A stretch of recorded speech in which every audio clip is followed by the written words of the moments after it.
Muy bien, arrancamos ahora. Muy buenos días, sean todos bienvenidos a la segunda charla del día de hoy, en este tercer día del ciclo de charlas en conmemoración al Día del Economista Paraguayo, evento organizado por el Movimiento de Acción Nacionalista de Economía de la Facultad de Ciencias Económicas de la Universidad Nacional de Asunción. Evento que está siendo transmitido en vivo a través de Facebook Live en la página oficial del MANE. Bien, para esta charla tenemos el tema Paraguay Camino al Desarrollo 2030. Y para desarrollarlo ya está con nosotros el disertante José Molinas. Él es doctor en Economía por la Universidad de Massachusetts Amherst. Fue coordinador del sector de desarrollo humano para Asia Central del Banco Mundial. Economista senior del Banco Mundial en Washington. Fue ministro de la Secretaría Técnica de Planificación del Desarrollo Económico y Social y actualmente dentro del Instituto de Desarrollo. Buenos días, doctor Molinas. Adelante. Muy buenos días, Gabriel. Muy buenos días a toda la audiencia, a todos los estudiantes de economía. Estamos celebrando nuestra semana. Muy bien, yo quisiera comentarles el tema que vamos a conversar. Digo conversar porque hay unos minutos de intercambio, que es el nombre de la presentación es Paraguay Camino al 2030. Yo quisiera agregarle un subtítulo, que es, creo que lo que le va a dar, lo que voy a poner énfasis en la presentación, y va a ser las reflexiones desde aprendizaje de 30 años del ejercicio profesional como economista. ¿Qué es lo que podemos compartir? ¿Qué es lo que puedo compartir con ustedes de estas 3 décadas de ejercicio profesional, mirando los desafíos de desarrollo que tiene el Paraguay para el año 2030? Entonces, básicamente esta presentación va a tener 3 partes.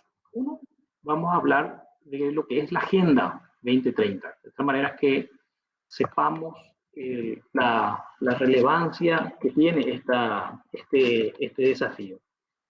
Después, como esta agenda es tan importante, es tan central, y nos exige dar todo de nuestra parte, y todo, como economistas, nosotros sabemos que tenemos que poner todo nuestro capital humano.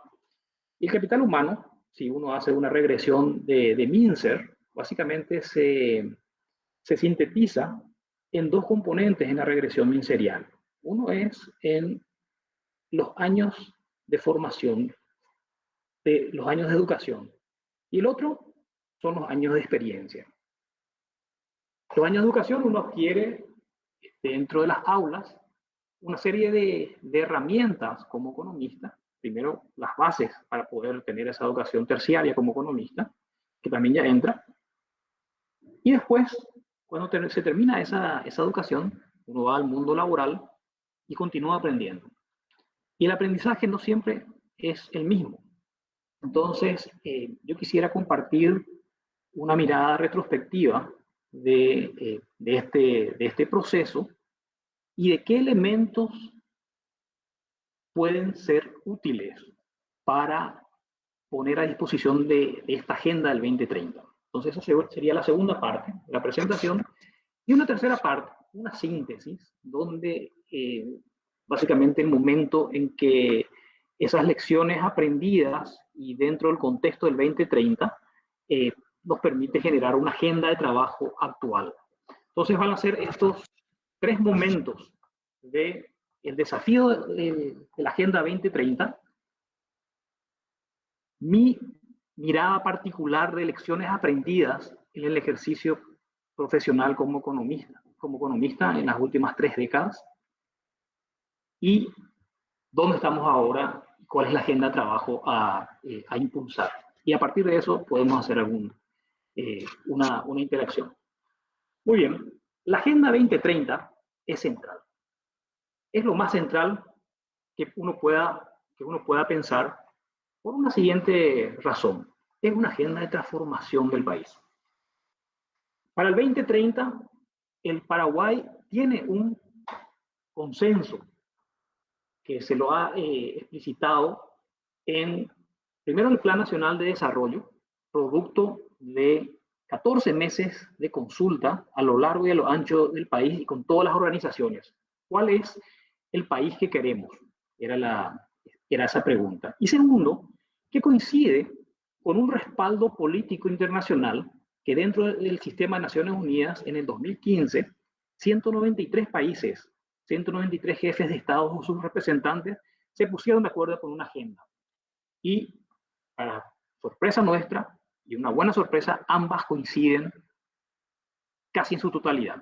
Para ser estricto, el 92% coincide la agenda nacional, creada desde abajo, con la agenda política de transformación global, creada desde arriba, de acuerdo a 193 jefes de Estados o sus representantes. Y esto no es algo menor. Básicamente para que ustedes puedan ubicar la trascendencia de este acuerdo, de esta visión al año 2030, me gustaría que piensen por un momento en algún logro que tuvieron ustedes, del cual se sienten muy orgullosos. Entonces, piensen básicamente, porque esto lo vamos a relacionar con esta Agenda 2030. Piensen desde que tienen uso de razón hasta ahora, básicamente, ¿qué es lo que más le enorgullece como logro que ustedes obtuvieron? Y cuando hayan identificado esto que más le pone orgulloso, ese logro que más le pone orgulloso, respondan estas preguntas para ustedes mismos. ¿Creen ustedes que hubieran podido lograr eso que les enorgullece mucho si antes no lo hubieran imaginado? La segunda pregunta, en relación al logro que les enorgullece a ustedes. ¿Ustedes obtuvieron este logro en un solo evento o lo lograron a través de un proceso? Y la tercera pregunta, este logro que a ustedes les enorgullece mucho, ¿lo consiguieron ustedes solos o fue el trabajo de un grupo de personas que contribuyeron a ese logro de ustedes? ¿Y por qué les pregunto estas tres preguntas relacionadas a un logro de ustedes? Porque básicamente mi lectura del proceso de desarrollo es que comparten elementos similares. Si ustedes piensan en los que a ustedes les enorgullecen y si ustedes coinciden con la mayoría, ahora no tenemos tiempo como para empezar a preguntar, ¿verdad? Pero cuando son grupos más pequeños y más interactivos, yo suelo empezar a preguntar y me llama la atención que por lo general, cuando la gente piensa en algo que ha logrado y que le enorgullece, todos te dicen, no, primero fue un sueño y después se hizo realidad. Segundo, es un solo evento. No, esto es un proceso que tiene idas y vueltas, altas y bajas, pero después llegamos a la meta. Y si le pregunto si consiguieron solo, por supuesto que no. Hay demasiada gente que ha contribuido a que yo haya logrado este objetivo. Si ustedes tienen una experiencia similar a la mayor parte de las personas con las que he conversado y me han respondido esto, básicamente podemos sintetizar en que es muy importante tener una visión, imaginarse lo que uno quiere, y eso es la Agenda 2030. Nos permite imaginarnos aquello que nos va a enorgullecer cuando lo logramos. Y también es parte de un proceso, no se lo consigue de un día a otro. Y ese proceso tiene una dimensión temporal, lleva su tiempo. Y aquí hay un elemento, si juntamos lo anterior, la importancia de la visión con este proceso, necesitamos tener una visión de largo plazo. No es suficiente para el desarrollo ver qué vamos a hacer en el 2021 o en el 2022 o en el 2023. Tenemos que mirar al 2030, al 2035, ¿verdad? Una visión de largo plazo que permita visualizar eso que nos va a enorgullecer como país, así como ustedes se enorgullecen de lo que lograron y se plantearon hace un tiempo. Y así como ustedes, sus logros, por lo general, es un trabajo de equipo, a veces sus padres, sus amigos, sus parejas, sus compañeros. Básicamente, esto también es un trabajo colectivo y es un trabajo de participación. Entonces, yo voy a entrar en qué es la Agenda 2030, porque lo pueden encontrar en la página web de la STP, o pueden encontrarlo en cualquier lugar cuando pongan ODS 2030 y ahí básicamente coincide. Pero es un proceso de transformación económica, social, institucional, ambiental y de relaciones internacionales. Y básicamente establece esa visión compartida de largo plazo y que aquí en Paraguay ha sido en forma participativa. Y esa es una experiencia que en el país siempre nos ha funcionado. Hace poco celebrábamos las fiestas patrias. Yo les suelo decir con quienes hablo del tema, digo, imagínense ustedes el 16 de mayo de 1811. ¿Había consenso en lo que queríamos hacer? Mi respuesta es no. El 16 de mayo todavía no queríamos ser un país libre y soberano. Eso se fue construyendo. El 16 de mayo, permítanme recordarles, para los que tienen alguna duda de esto, que en nuestra dirección, nuestra conducción social, le pusimos un triunvirato donde uno de los miembros era el gobernador Velasco, el exgobernador Velasco. Si queríamos ser libre e independiente, le hubiese estado preso, no hubiese sido uno de nuestros líderes. Entonces, ese proceso se fue construyendo. Se fue construyendo con la participación de otros, con una visión de largo plazo y a través de un proceso que llevó unos años. Y después quedó claro que teníamos esa visión de largo plazo y participativa y que queríamos ser un país libre y soberano. Y esa visión ha sido muy exitosa en más de 200 años. Lo mismo ocurrió en el 89, cuando salimos de una dictadura y nos dimos cuenta de que algo nos faltaba. Y se hizo un proceso de participación que se concretó en una constitución nueva. Y decíamos que además de ser libre y soberano, queríamos ser un país democrático. Fue un proceso con una visión de largo plazo y basado en procesos participativos. Y hoy estamos disfrutando del periodo más largo de la democracia en nuestra historia.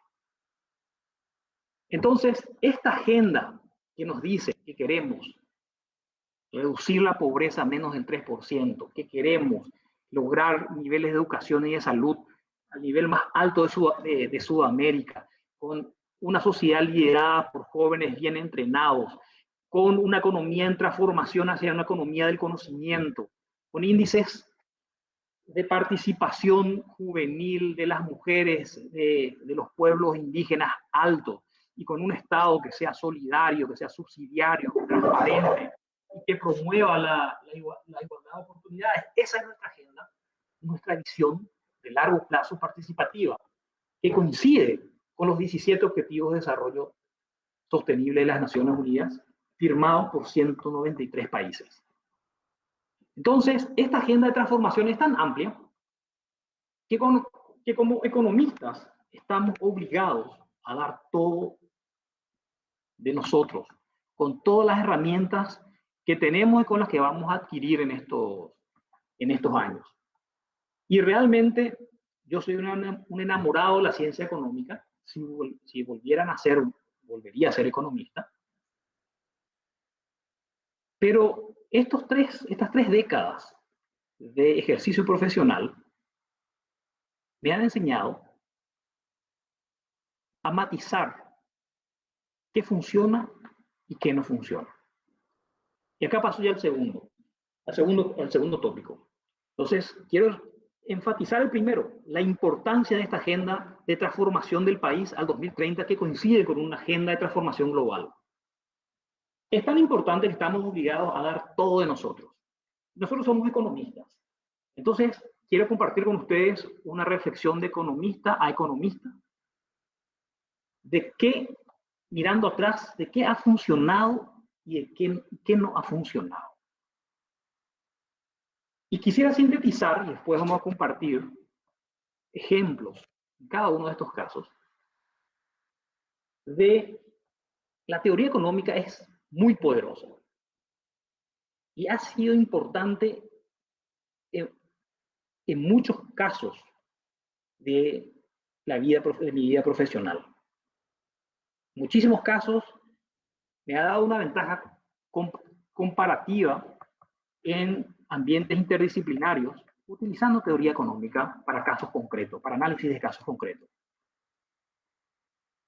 Pero en otros casos ha sido realmente un desastre. La teoría económica en otros casos ha sido muy limitada y una aplicación sin mucha reflexión me ha ocasionado problemas. Entonces yo quisiera compartir con ustedes algunos de los elementos en que funciona y otros elementos en los que no me ha funcionado. Y básicamente eso uno no lo aprende en las aulas, lo aprende en la experiencia.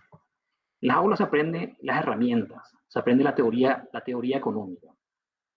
Y básicamente se aprende cosas muy útiles para determinados contextos. Lo que uno escucha mucho es que un modelo es una representación simplificada de la realidad que tiene ciertos supuestos, tiene ciertas relaciones de causa y efecto, que son relaciones lógicas, y producen después una conclusión que puede iluminar la acción.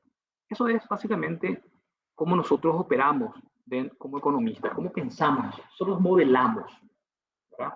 A veces nuestros modelos pueden ser sencillos, como los artistas nos solemos enamorar de nuestros modelos y básicamente a veces nos equivocamos y nos vemos más allá y creemos que ese modelo, esa representación simplificada de la realidad es la realidad. Pero a veces, yo diría la mayor parte de las veces, si aplicamos bien los supuestos, tenemos nuestras relaciones de causa y efecto, llegamos a conclusiones que pueden ser muy importantes y son realmente muy, muy importantes. De hecho, los economistas estamos muy orgullosos de nuestro instrumental. Nosotros solemos decir que somos la reina de las ciencias sociales, para que nadie como los economistas tienen esta capacidad analítica como para mirar cualquier cosa. Yo en mi vida, en los últimos 30 años, he aplicado la teoría económica a mis relaciones personales, relaciones con mis amigos, relaciones con familia, relaciones con pareja, relaciones laborales, a todo, no solamente al análisis de problemas sociales. Básicamente es una forma estructurada de pensar y de ver el mundo. Entonces, eso es realmente poderoso. Cuando uno empieza a discutir con un economista, la lógica es muy rígida y hay una lógica de hierro, pero en los supuestos es donde está el secreto. Una vez que nosotros tenemos ciertos supuestos, aplicamos la microeconomía walrasiana y sabemos a dónde vamos a llegar. La microeconomía de León Walras, que fue un físico y que utilizó todo el instrumental de la física para explicar el comportamiento económico de la gente, y ese instrumental es un instrumental extremadamente poderoso. Y básicamente sigue siendo el instrumental dominante en los centros de formación en políticas públicas. No se puede tener una formación en políticas públicas si no se sabe bien microeconomía. Entonces, ¿por qué? Porque ese instrumental es muy poderoso. Ahora, ese instrumental mal utilizado puede llegar a ser desastroso. Y fíjense, le voy a contar un área donde yo cometí errores y ahora miro y veo cuando negocio con economistas y puedo ver la misma forma que yo veía. Y acá ya le dije la clave. las negociaciones interpersonales. Cuando aplicamos y cuando negociamos solamente con la visión de la teoría económica, no suele funcionar. Y eso es un problema para la visión participativa. ¿Cómo vamos a generar una visión participativa? ¿Cómo vamos a estar entrando como economistas a procesos participativos cuando nosotros no sabemos negociar? En muchos contextos. En algunos contextos sí. Me voy a corregir. Las negociaciones con la teoría económica tradicional, inclusive con negociaciones de teoría de juego, muchas veces son muy poderosas para situaciones donde no vamos a encontrarnos nuevamente. O sea, con la economía walrasiana eso es absolutamente. Y negociamos en el margen. Y básicamente decimos 1 es mayor que 0 y tenemos que elegir 1, no 0. ¿Verdad? Entonces nos enfrascamos por maximizar nuestros resultados, aunque sean estos igual a épsilon, sean una fracción insignificante mayor que 0. Y eso es receta para el desastre en procesos participativos. Y tal es así que cuando empezó a tener auge la economía experimental, había un juego que se llamaba el ultimátum, donde ustedes ya habrán escuchado, donde básicamente se le decía a una persona, vos repartí la torta y le ofreces a la otra persona. Y la otra persona tiene que aceptar o rechazar. ¿Qué haría un economista? La teoría te dice 1 mayor que 0. Entonces, si vos le ofreces al otro, si tenés que repartir 100 y le ofreces 1 al otro, el otro te tiene que aceptar, te diría la economía walrasiana. Y básicamente, ¿por qué te tiene que aceptar? Porque 1 es mayor que 0, entonces te va a aceptar 1 y vos te quedas con 99. Cuando empezaron a medir eso, los únicos que hacían eso eran los economistas, los estudiantes de economía, porque lo hacían en las universidades, los únicos. Y lógicamente cualquier otro le rechazaba, ¿verdad? Entonces la teoría económica ahí no tenía capacidad de predicción. Y después se fue sistematizando que básicamente cuando es algo, para que acepte la gente, tiende a ofrecer algo cercano al 50-50. Pero decía, bueno, pero esto quiere decir que aquí nos quedamos en offside con nuestro instrumental económico. Y bueno, y eso fue generando toda una nueva disciplina de economía del comportamiento y economía experimental, donde se veía que la función de utilidad de la gente no es solamente numérica de corto plazo, sino que tienen otros elementos incorporados que le genera una gran insatisfacción que nosotros los economistas le llamamos desutilidad, ¿verdad? Una falta de utilidad en su función de preferencia que hace que eso se vaya rechazando. Y esto, acuérdense que habíamos dicho que los procesos de transformación que valen son procesos participativos. Y la definición de procesos participativos es interacción con personas. Entonces, si nosotros aplicamos esa visión tan restringida, quiere decir que nuestro supuesto está mal, que nuestra herramienta está mal y nos vamos al fracaso. Y hay otros elementos que son, esto no es un juego único, sino es un juego repetido, ¿verdad? Que podemos ir mirando. Y hay otros elementos también que tenemos información imperfecta, que muchas veces nuestros supuestos son de que tenemos mejor información de la que realmente tenemos. Entonces, no es que los modelos en principio están mal, sino que nuestros modelos tradicionales son muy simples para la vida real y hay que ir complejizando. Y eso muchas veces tiene un rezago de lo que se enseña en las aulas. Entonces, hay herramientas de fomento a la participación que uno aprende después, no lo aprende en las aulas de economía por lo general. Herramientas de negociación que se lo aprende después, no se aprende en las aulas de economía por lo general. Herramientas de planificación tampoco se aprende en las aulas de economía, por lo general, se aprende después. Y ahí es donde uno tiene que ir expandiendo su área de herramientas. Entonces, saber dónde aplicar la teoría que aprendimos en las aulas y dónde ser más prudente y ser consciente, ser un poquito más humilde, porque como la economía es la reina de las ciencias sociales, nosotros nos creemos mucho y a veces somos un poco soberbios intelectualmente, entonces creemos que sabemos muchas cosas y después nos podemos estrellar, ¿verdad? Y eso uno lo aprende no en las aulas, sino lo aprende en el mundo profesional. Y básicamente aquí la síntesis es muy poderosa la teoría económica cuando los supuestos se cumplen, pero el mundo es tan complejo que a veces nuestros supuestos son muy simples. Y tenemos que estar abiertos a que no tenemos toda la verdad y que podemos tener una agenda de aprendizaje de la realidad y de otras disciplinas que puede ser muy provechosa.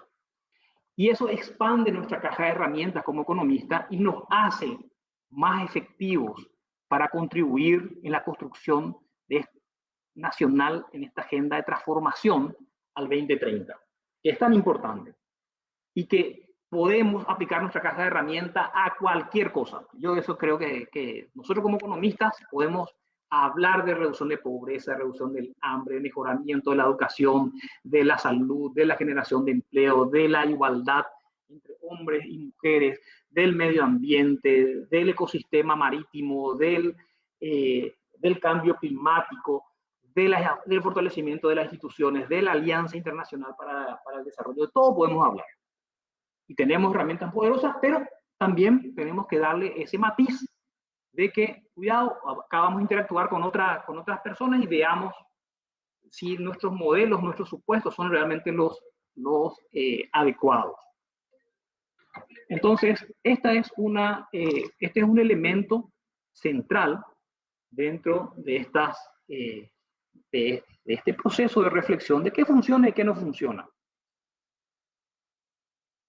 Teoría económica muy poderosa cuando los supuestos son adecuados, pero ojo que en muchos casos la realidad es más compleja y nuestros supuestos son muy simplificados.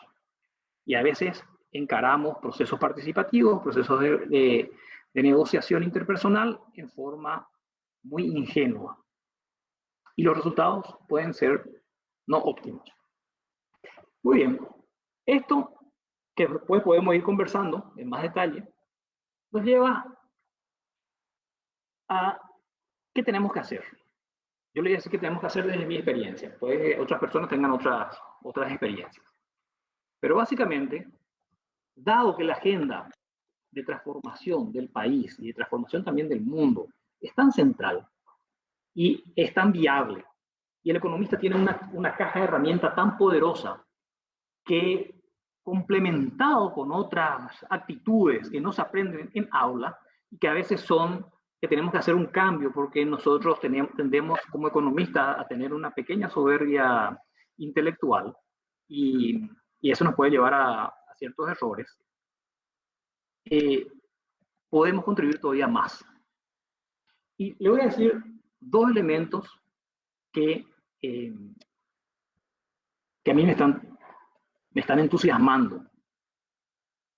Y básicamente yo lo sintetizaría en esto. Hay que encarar la vida profesional como economista con una actitud abierta al aprendizaje.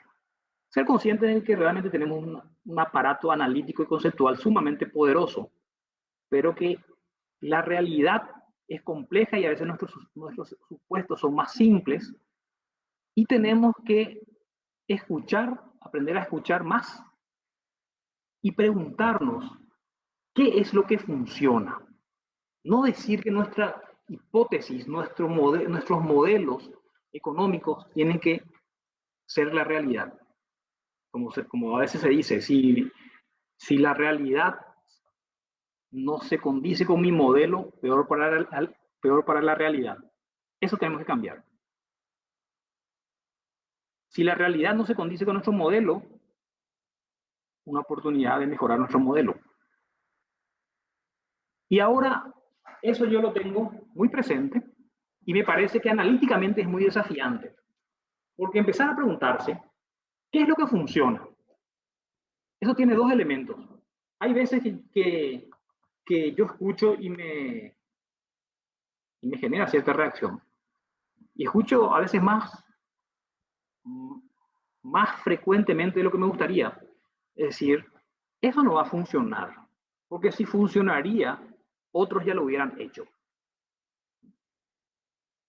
Eso es exactamente el chiste, que un economista encontró $100 en el suelo y dijo, no, no puede ser $100 en el suelo, porque si era $100, otro ya lo hubiera agarrado y no agarró el $100.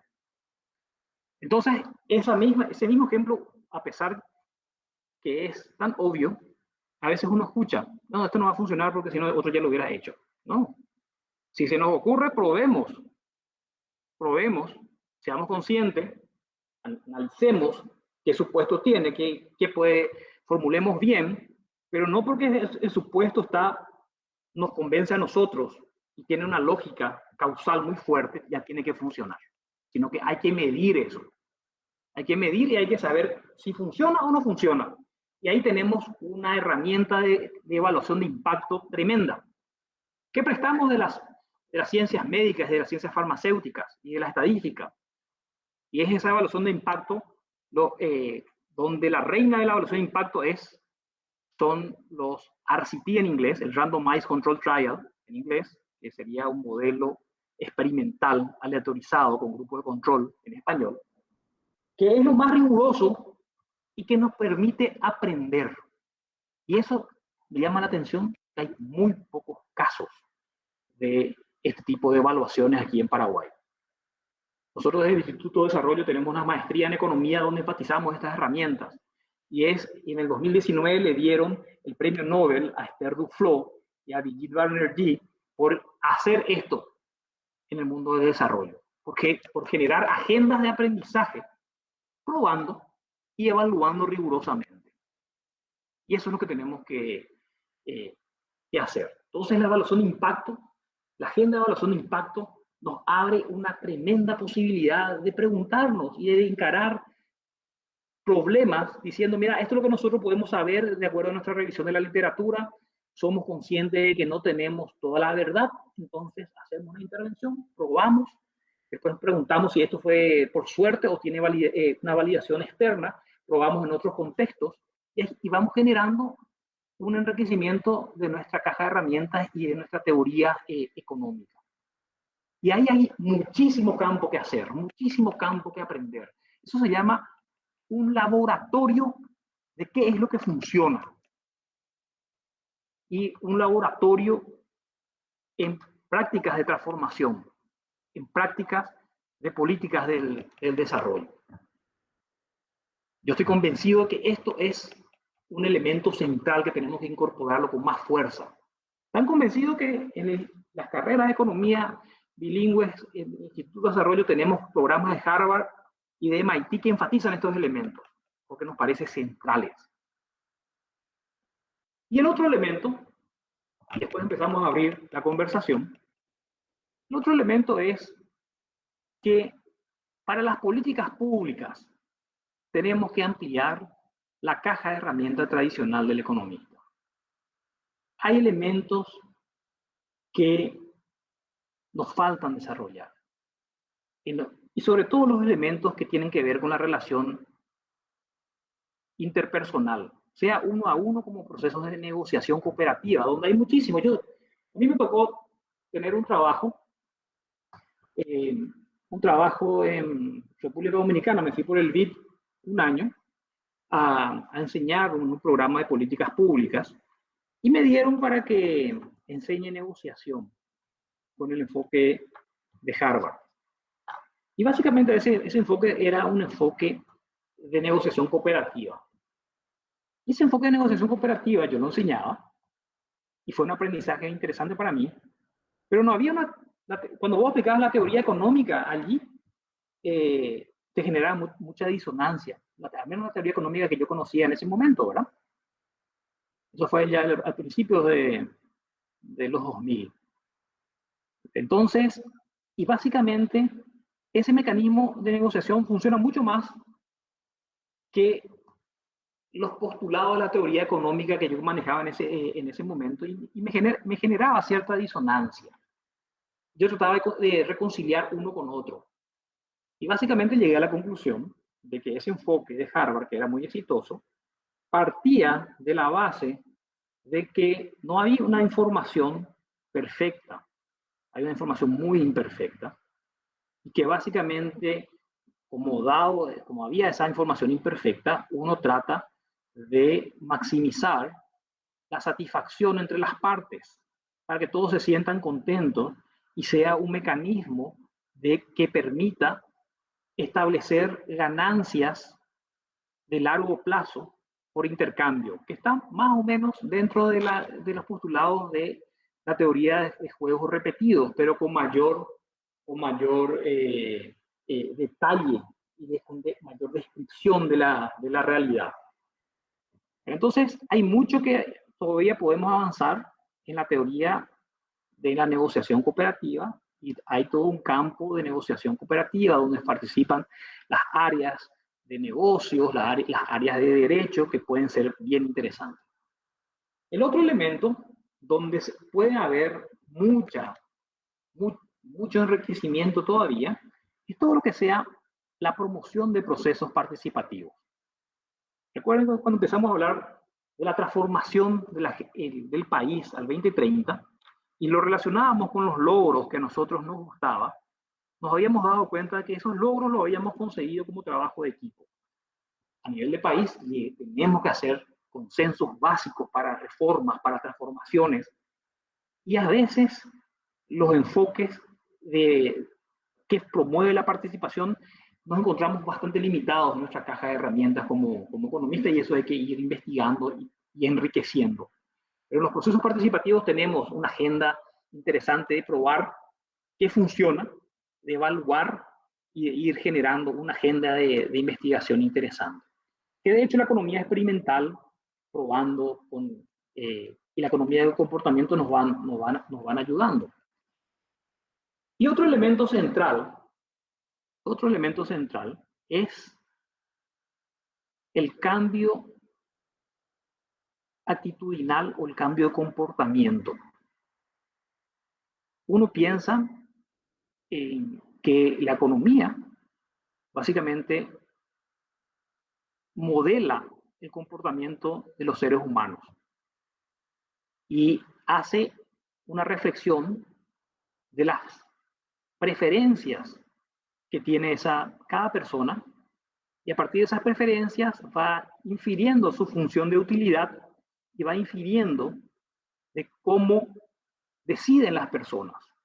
Y a partir de entender cómo deciden las personas, nos da una fortaleza muy fuerte, o sea, muy robusta, podemos generar incentivos. Podemos generar incentivos para modificar ese comportamiento.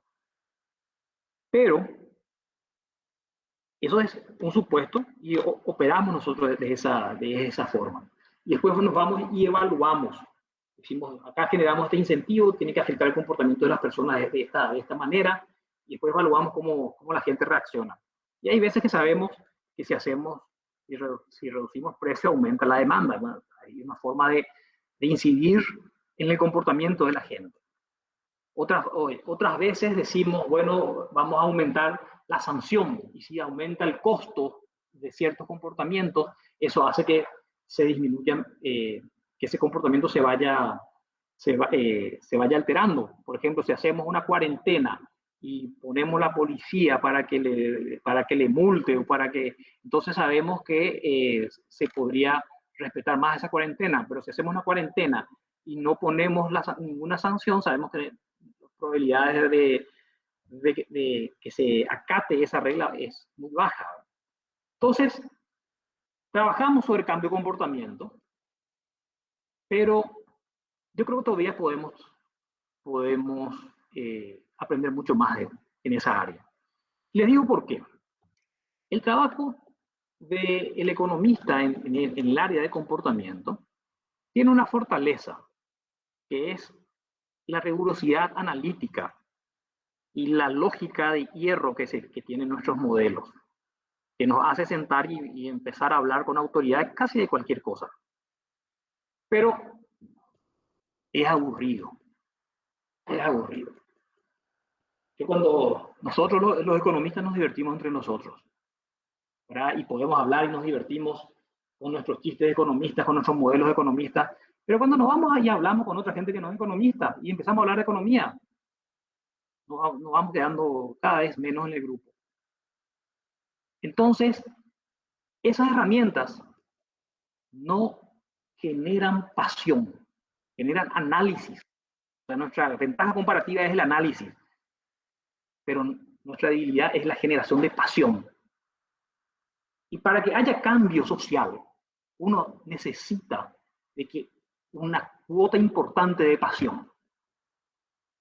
Y eso Amartya Sen lo analizó muy bien y dijo, bueno, la teoría económica te dice que uno hace cálculos racionales y sin embargo, ¿por qué existe el heroísmo?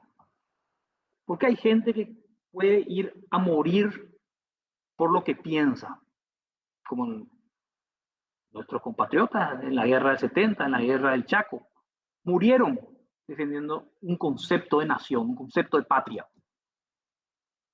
Y si fuesen racionales, pues, ¿cómo se entiende eso? O sea, es una pregunta que Amartya Sen se lo plantea, ¿verdad? Y señalaba una limitación de los modelos. Se tiene que haber algo más. Y el elemento de pasión está allí. Uno se apasiona por ciertos conceptos. Y se apasiona y quiere, hasta determinados puntos, hasta determinada circunstancia, va a dar la vida por esa pasión que tiene. Por la pasión que tiene la familia, por la pasión que tiene la patria, por la pasión a cosas. Y esa pasión está poco entendida. Cuando queremos llevar eso al campo de las políticas públicas, nuestras herramientas nos generan pasión, generan análisis. Entonces ahí hay todo un elemento que uno puede aprender del arte. Y ese concepto me quedó claro muy recientemente, este año. Hicimos un curso para estudiantes de Harvard, con una profesora de Harvard, y donde participamos, enseñamos, ella y yo, ella está en la parte de cultura, yo en la parte de economía, y se fue cultura y desarrollo, en el caso de Paraguay. Y participaron estudiantes de Harvard y participaron nuestros estudiantes en el Instituto de Desarrollo. Y hablamos de procesos de cultura y de desarrollo. Vimos las misiones jesuíticas y veíamos que ese proceso de transformación que hubo en las misiones jesuíticas se lograron asociados con mucha arte. Los jesuitas utilizaban mucho arte, el arte barroco, porque todavía las orquestas de Luis Arán recogen eso, ¿verdad? La arquitectura, las esculturas, y generaron transformaciones. Los franciscanos no aplicaban tanto arte y generaban tal vez menos transformaciones. Después veíamos un físico, Antanas Mockus, en Bogotá en los 90. A mí me tocó estar en Bogotá en los 90 y cuando cruzaba la calle sentía que los colectivos me apuntaban para acertarme. Y cada vez que cruzaba la calle me sentía que había logrado algo. Había logrado sobrevivir. Y el tráfico era tan caótico que uno de sus ayudantes le dijo, acá ya no hay más nada que hacer. Esto ya es un circo, llamemos a los payasos. Y eso le dio una idea a Antanas Mockus. Los payasos, qué interesante. Y despidió a 30 zorros grises, el equivalente de los zorros grises en Bogotá corruptos, y lo reemplazó por 30 payasos. Y los 30 payasos con mimo se burlaban de la gente que estacionaba en la cebra, que no respetaba las luces. Empezaron a generar materiales que le mostraba el dedo arriba, el dedo abajo, para que cuando la gente hacía algo malo o algo bueno. y con arte disminuyeron en 55% los accidentes de tránsito en Bogotá en muy poco tiempo. Con arte, Luis Arana acá en Paraguay genera con Lucha Abate un movimiento de sonidos de la tierra, y básicamente es un movimiento de desarrollo comunitario donde ellos dicen: la gente que toca Mozart a la mañana no está rompiendo vidrios y robando a la noche. Fíjense esa efectividad. Coqui Ruiz en San Ignacio, con Tañarandí, le involucró a todo el pueblo de San Ignacio, y fue realmente una transformación durante Semana Santa que captó la atención nacional, y todo el mundo se va, y es un proceso de transformación social y también económica dentro de él. Entonces, hay muchos elementos que generan pasión y que generan transformación, que tenemos que ampliar nuestra caja de herramientas y entender mejor en qué contexto lo hacen eso. Muy bien, sintetizando para abrir la conversación, tenemos en los próximos años una agenda de transformación nacional muy grande, que requiere de toda nuestra capacidad, de nuestra capacidad formal, de nuestra caja de herramientas formal como economista, y también se podría beneficiar de una actitud más de escucha a otras disciplinas, a otras situaciones, donde nosotros vayamos aportando la medición y trabajemos en forma complementaria en el análisis de la implementación de estas ideas que nos pueden parecer buenas, siendo conscientes de que nuestra desventaja comparativa como economistas está en la parte interpersonal, porque a veces nuestras herramientas tradicionales nos sesgan un poco. Entonces, veamos con una actitud más humilde que podemos ir aprendiendo con estas herramientas que podemos de evaluación de impacto, y vayamos generando mayores diálogos interdisciplinarios donde vamos a ir sistematizando nosotros con estas herramientas de evaluación de impacto. Y así vamos a tener una caja de herramientas enriquecida y vamos a ser todavía más efectivos en contribuir a esta agenda de transformación nacional al año 2030. Muchas gracias, y abrimos ahora a preguntas o comentarios que puedan tener. Gracias. Muchísimas gracias. Muy bien, tenemos ahora la primera pregunta.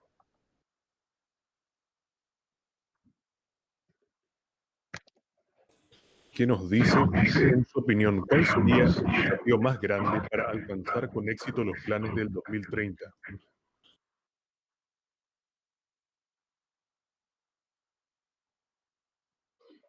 Tomamos varias preguntas, ¿te parece, Gabriel? 2 o 3 y después... Sí. La siguiente dice: ¿en qué sentido la pandemia podría retrasar la realización de los planes para el 2030? Muy bien. ¿Y la tercera? Y la tercera nos dice: ¿considera suficiente la participación juvenil para el éxito de los planes del 2030? ¿Qué necesitamos para poder aumentar la participación juvenil y ciudadana? Excelente preguntas. Excelentes las tres. La primera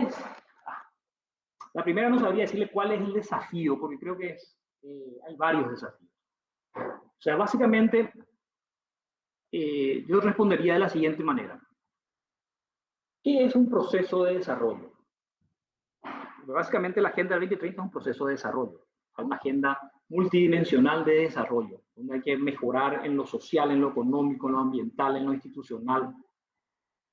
Y un proceso de desarrollo básicamente es que de forma coordinada la sociedad se mueva de un lugar actual, que es un punto de equilibrio, le decimos los economistas, actual, a un lugar mejor.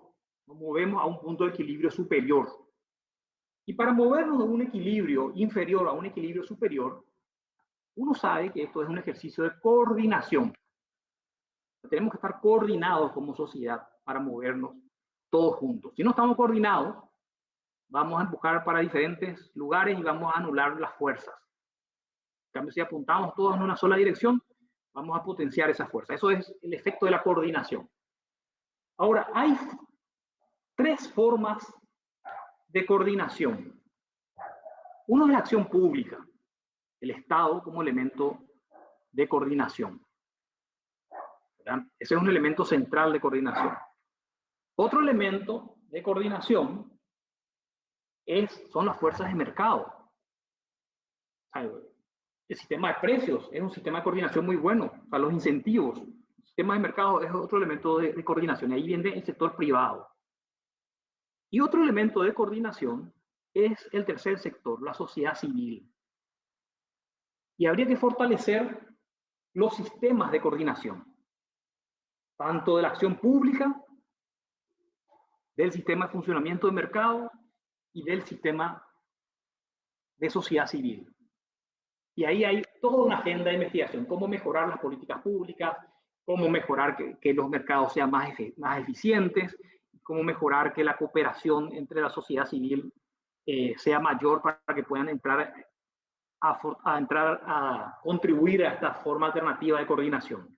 Y así entre estos elementos de Estado, mercado y sociedad civil se puede hacer un gran cambio.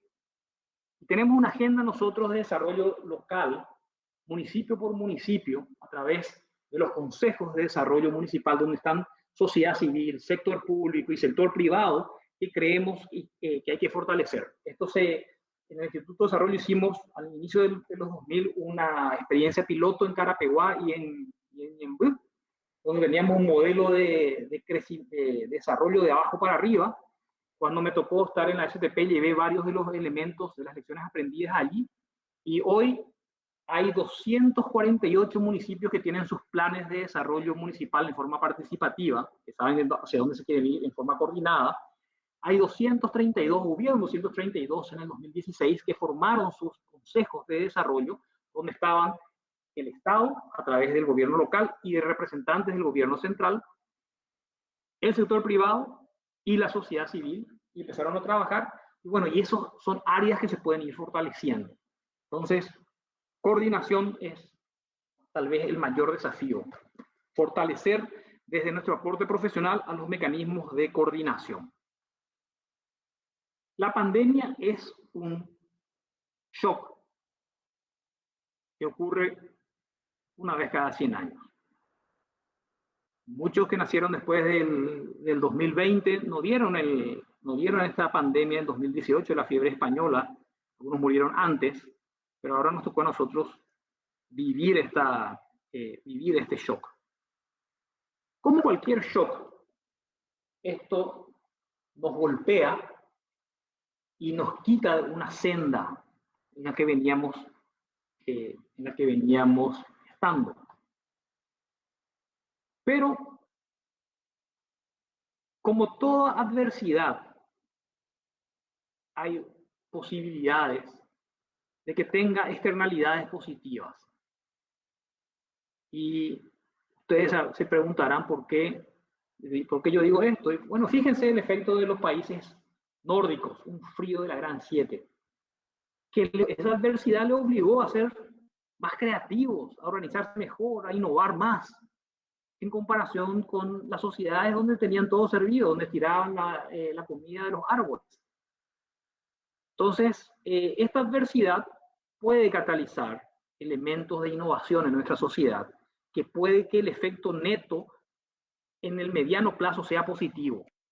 Y si nos quedamos, va a ser negativo. O sea, la pandemia es una adversidad que puede generar externalidades positivas si nos coordinamos y apuntamos estratégicamente en fortalecer los mecanismos de innovación, en fortalecer la efectividad de las políticas públicas, en disminuir la corrupción. Básicamente, puede ir para cualquiera de los dos lados. La pandemia per se puede ser un elemento que nos descarrila y nos quedamos descarrilados, o un elemento que nos descarrila y que nos induce a que innovemos, y el resultado neto en el mediano plazo puede ser positivo. En el corto plazo es negativo, pero de acuerdo a cómo coordinamos y a cómo nos organizamos, todavía está por escribirse la historia en el mediano plazo. Y la participación juvenil no es suficiente, la participación ciudadana no es suficiente, por eso tenemos que pensar cómo promover esto con herramientas frescas de la economía, que el diálogo con otra ciencia y la sistematización de la economía. Hace falta que nos involucremos más, que nos involucremos en forma más efectiva para contribuir a esta agenda de transformación al año 2030. Muy bien. ¿Hay otra ronda de preguntas o ya estamos sin tiempo, Gabriel? No te escucho, estás muteado. Perdón. Sí, esas son todas las preguntas que nos han enviado. Nuevamente le agradezco, doctor Molinas. Fue un placer tenerlo con nosotros el día de hoy. Y en nombre del Movimiento de Acción Nacionalista de Economía, le agradezco por haber aceptado la invitación y por compartir con nosotros su conocimiento, su experiencia y desde luego su tiempo. Valoramos mucho eso y esperamos poder volver a contar con usted en futuras charlas. Muy bien, muchas gracias a todos. Un placer estar compartiendo esto con ustedes y estamos en contacto. Gracias. Gracias, doctor. Agradezco también a toda la gente que nos está viendo y participa de las charlas a través de la transmisión en vivo por medio de Facebook Live. Y aprovecho para invitarlos a todos a la siguiente charla del día de hoy a las 17 horas con Diego de la Cueva, que nos trae el tema cómo funciona el dinero. No se lo pueden perder. Muchas gracias y hasta luego. Hasta luego. Chao.